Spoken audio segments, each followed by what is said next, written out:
But Savitri की अमावस्या के दिन ब्रह्मा जी के मुख से प्रकट हुआ है। सौभाग्यवती नारियां अखंड सौभाग्य के लिए बट सावित्री का व्रत आप लोग करते होंगे, कई लोग अखंड सौभाग्य के लिए करेंगे, क्योंकि इस बट के पेड़ के नीचे भगवान विष्णु शंकर जी से विनती करे थे वर के लिए, इसलिए अखंड सौभाग्य का देने वाला। जितनी सौभाग्यवती माताएं होती हैं विश्वास की सामग्री देंगी, उद्यापन करेंगी तो भी सुहाग की सामग्री देंगे, कोई कार्य करेंगे तो भी सौभाग्य की सामग्री देंगे। सौभाग्य की सामग्री का दान क्यों किया जाता है? सौभाग्य सूचक वस्तुओं का दान क्यों किया जाता है? सौभाग्य की वस्तुएं क्यों प्रदान करी जाती है, क्यों दी जाती है? उसका कारण क्या है?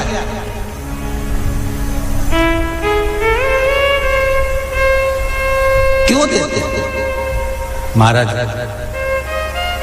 भारत की भूमि की सौभाग्यवती माताओं का एक मन की अभिलाषा रहती है, भारत की भूमि की माताओं की एक अभिलाषा रहती है कि जब उसके प्राण छूटे तो अखंड सौभाग्य धारण करके पति के कंधे पर और पुत्र के कंधे पर शमशान पर।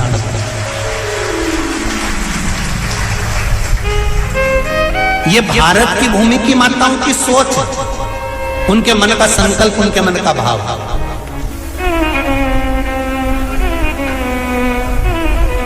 क्यों देते हैं चूड़ी का दान, क्यों देते हैं बिंदी का दान, क्यों देते हैं अखंड सौभाग्य का दान? किस महाराज?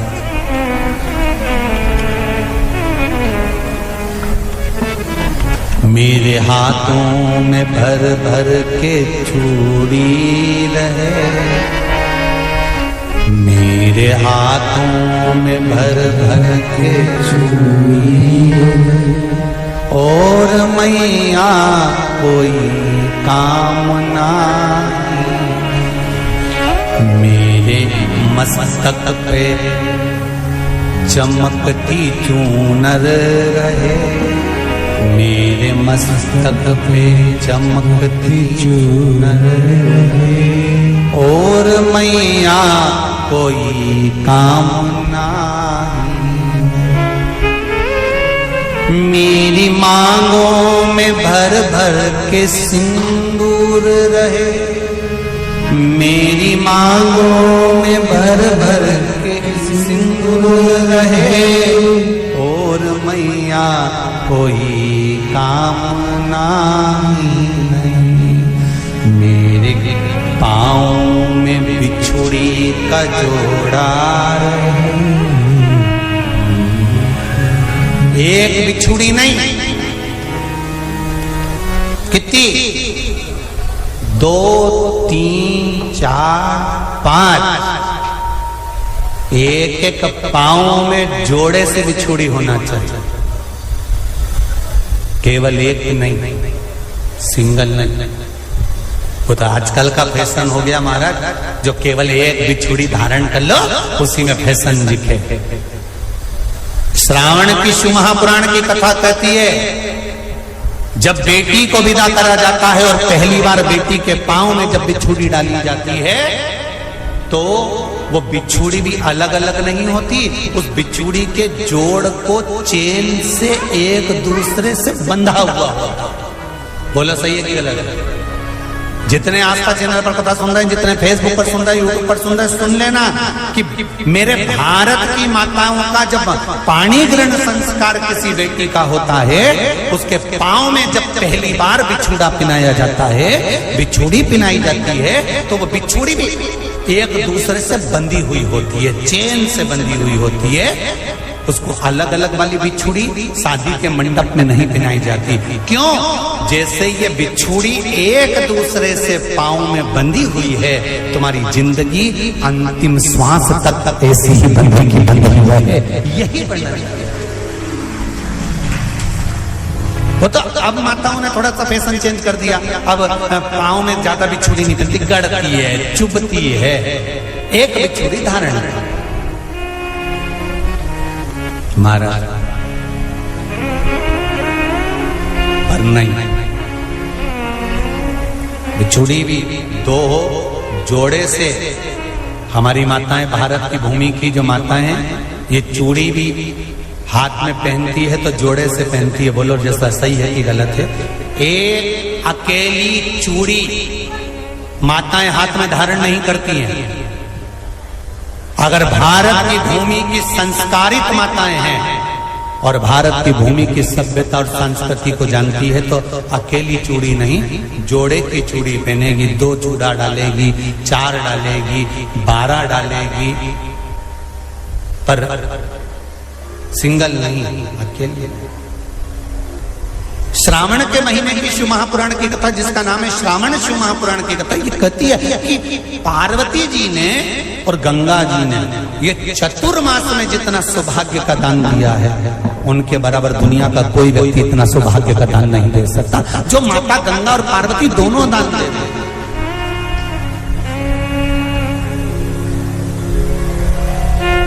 प्रतिदिन दे रहे हैं। और अब तो फैशन आ गया, तुम लोगों जो सौभाग्य का दान देते हो प्लास्टिक की डलिया में देते हो।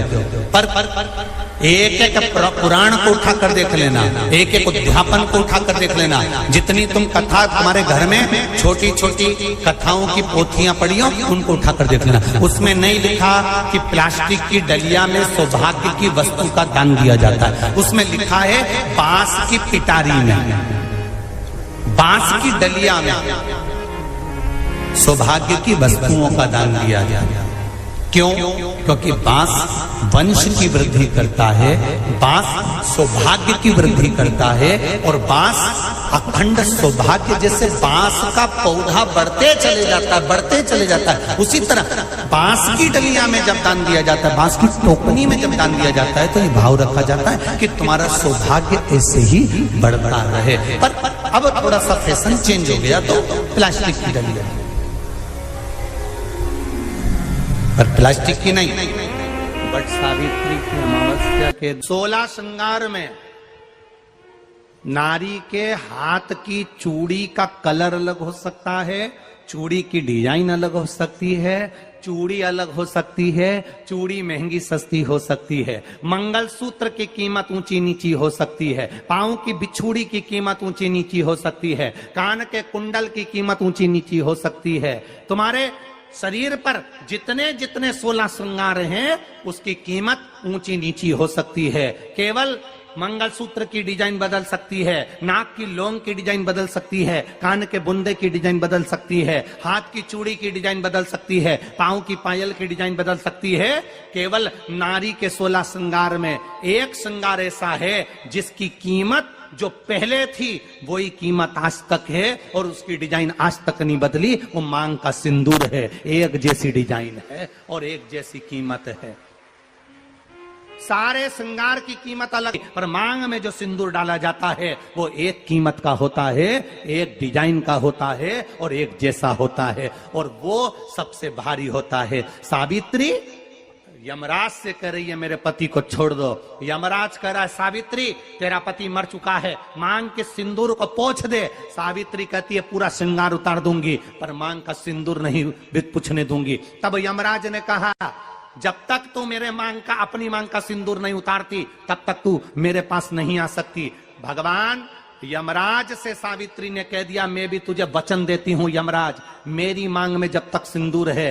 जैसे सीता ने लाइन, लक्ष्मण जी ने लाइन खींच दी थी और सीता पार नहीं जा सकती थी, मैं भी तुझे वचन देती हूं जब तक नारी की मांग में सिंदूर है तब तक तू उसके पति को उसके सामने लेकर नहीं जा सकता। यह भी मैं तुझे कह देती हूं। यमराज भैंसे पर सवार होकर सत्यवान को लेकर जा रहा था, सावित्री से वचन पर वचन चल रहे थे। पेड़ के पेड़ के नीचे छोड़कर आए।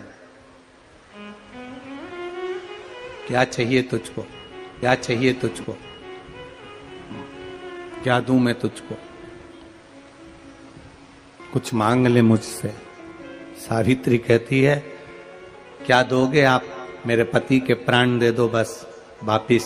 और कुछ नहीं चाहिए। जब यमराज यमलोक में प्रवेश करने लगा, मांग के सिंदूर में से थोड़ा सा सिंदूर सावित्री ने केवल हाथ में लेकर अपनी बिंदी पर जो लगाया, सत्यवान को लेकर यमराज अंदर नहीं जा पाया। बाहर खड़े होकर कहता है मांग ले, मैं तुझे एक वचन नहीं, तू बोले तो मैं 2 वचन दे देता हूं, तू बोले तो मैं 3 वचन दे देता हूं, तू मांग क्या चाहिए। तब सावित्री ने कहा देना चाहते हो? हाँ।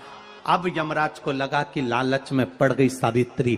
तब कहा पहला वचन दीजिए, मेरे अंधे सास ससुर के नेत्र वापिस आ जाएं। यमराज ने कहा तथास्तु। दूसरा वचन दीजिए, मेरे सास ससुर अपने पोता पोती का मुख देखें। यमराज ने कह दिया तथास्तु।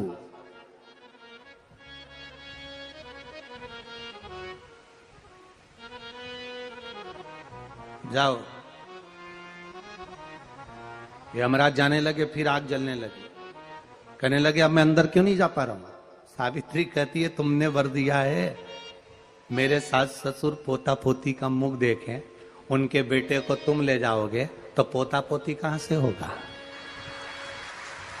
छोड़कर जाओ। सावित्री है, पति को वापिस लेकर आ गई।